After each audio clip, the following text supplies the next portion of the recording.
Hello viewers, എല്ലാവർക്കും happy new year. അപ്പോൾ ഞാനിന്ന് വന്നിരിക്കുന്നത് ഓമക്കായും വൻപയറും കൂടി എങ്ങനെയാണ് തോരൻ വയ്ക്കുന്നതെന്ന് കാണിക്കാനാണ്. അപ്പോൾ അതിന് വേണ്ട ഇൻഗ്രീഡിയൻസ് എന്തെല്ലാം വെച്ചാൽ ഒരു ഓമക്കായുടെ പകുതി ഇതേമാതിരി കുരുവെല്ലാം കളഞ്ഞ് അതിൻ്റെ തൊലി കളയണം, അങ്ങനെ എടുത്തിട്ടുണ്ട്. പിന്നെ വൻപയർ ഒരു കപ്പ് എടുത്തിട്ടുണ്ട്.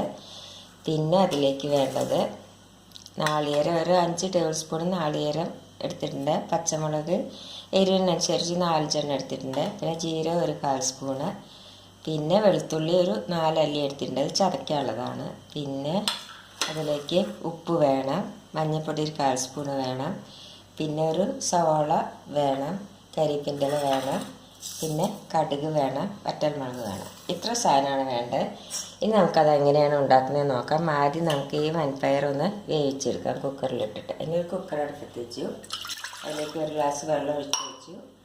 ഈ വൻപയർ ഞാൻ ഒരു ദിവസം രാത്രി വെള്ളത്തിലിട്ട് വെച്ചതാണ്. അതുകൊണ്ട് ഒറ്റ വിസിൽ വന്നാൽ മതി, പെട്ടെന്ന് വെന്ത് കിട്ടും.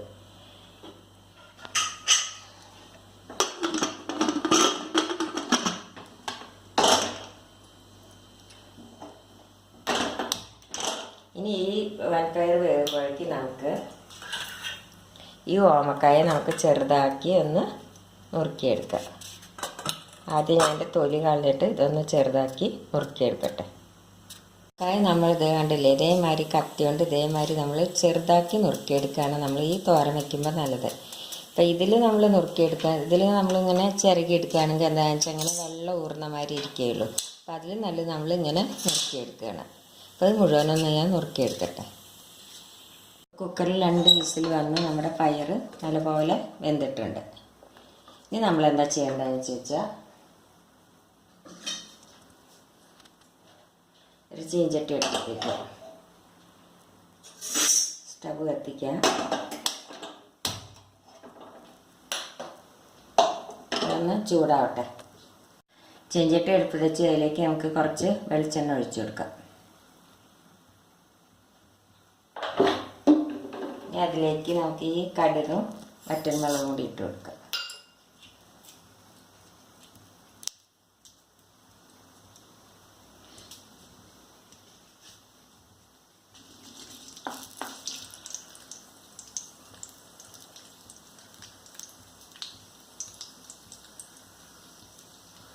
അത് പൊട്ടി അതിലേക്ക് ഞാൻ ഈ ഒരു സവാളയും ഒരു പച്ചമുളകും കൂടി 2 പച്ചമുളക് ഇതിൽ ഞാൻ അരിഞ്ഞിട്ടില്ല. ഈ സവാളയും പച്ചമുളകും കൂടി ഒന്ന് വഴറ്റി വെക്കാം. 2 കരിവേപ്പിൻ്റെ ഇല ഇട്ട് കൊടുക്കാം. സവാള വേഗം വഴലാനായിട്ട് കുറച്ച് ഉപ്പ് ഇട്ട് കൊടുക്കാം. ഇതൊന്ന് വഴറ്റി എടുക്കട്ടെ. സവാള വഴന്ന് കഴിഞ്ഞു. അതിലേക്ക് നമുക്ക് ഈ ഓമക്കായ ഇതേമാതിരി ചെറുതാക്കി നുറുക്കിയിൽ ഇട്ട് കൊടുക്കാം.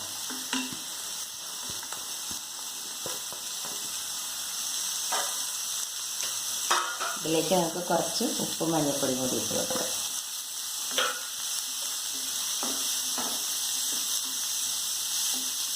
ഇനി ഇതിലേക്ക് നമുക്ക് ഈ സെൻറ്ററിൽ ഈ നാളികേരവും വെളുത്തുള്ളിയും ജീരകവും 2 പച്ചമുളകും കൂടി ചതച്ചാണ് അതിട്ട് കൊടുക്കുക.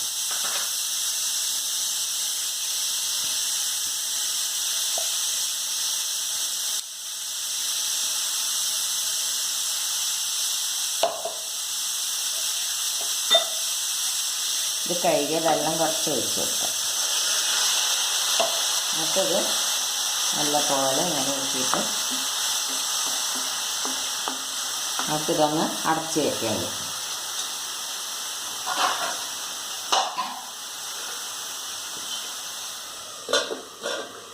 ഇത് തുറന്നിട്ട് ഒന്ന് ഇളക്കി കൊടുക്കാം.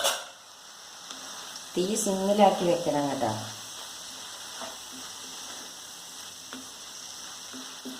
ഇനി നമുക്കൊന്നും കൂടി ഒന്ന് അടച്ച് വയ്ക്കാം. നമുക്ക് ഓമക്കായ വെന്തോന്ന് നോക്കാം.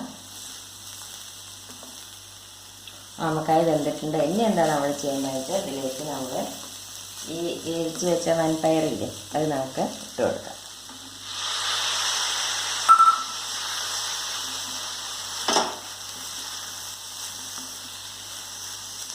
നല്ല പോലെ ഒന്ന് മിക്സ് ചെയ്യാം. നമുക്കൊന്നും കൂടി ഒന്ന് അടച്ച് വയ്ക്കാം. നമുക്ക് മേലെ കുറച്ച് വെളിച്ചെണ്ണ ഒഴിച്ച് കൊടുക്കാം. നല്ലപോലെ ഒന്ന് മിക്സ് ചെയ്യാം. നമുക്ക് ഒന്നുകൂടി ഒന്ന് അടച്ച് വയ്ക്കാം.